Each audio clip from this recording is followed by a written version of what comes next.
Rudolph Snel van Royen, Latinized as Rudolph Snellius, was a Dutch linguist and mathematician who held appointments at the University of Marburg and the University of Leiden. Snellius was an influence on some of the leading political and intellectual forces of the Dutch Golden Age. Life. Rudolph Snel van Royen was born on 5 October 1546 in Oudwater, born to a wealthy family in the Netherlands while the latter were under the dominion of the Spanish Habsburgs. Rudolph Snel grew up in the Utrecht city of Oudwater. At maturity he left to study at the University of Cologne under Valentijn Naboth and at the University of Heidelberg under Emmanuel Tremelius and soon received a teaching position at the University of Marburg. Though trained in Aristotelian logic, he had become impressed with the new logic of Petrus Ramus,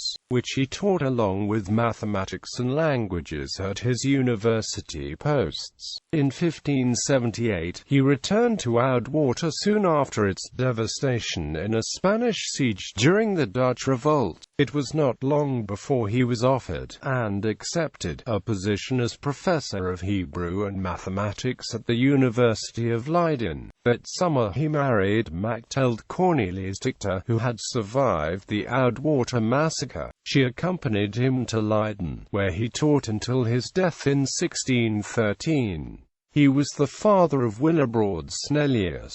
Snellius died on 2 March 1613 and was buried in the Grote Kerk in his hometown Oudwater. Influence. While visiting Utrecht in 1575, he befriended the young Jacobus Arminius, then an impoverished student in Oudwater who would accompany him back to Marburg to take up his studies. Arminius, too, would return to Leiden to teach, and his theological doctrines would have an effect on the Reformation in Holland and beyond. Another student of Snellius, this time at Leiden, was the child prodigy Hugo Grotius, who would not only become involved in the political battles surrounding Arminius, but would later establish himself as a founding political theorist of the early modern age. His son Willebrord was the astronomer and mathematician who gave his name to Snell's law.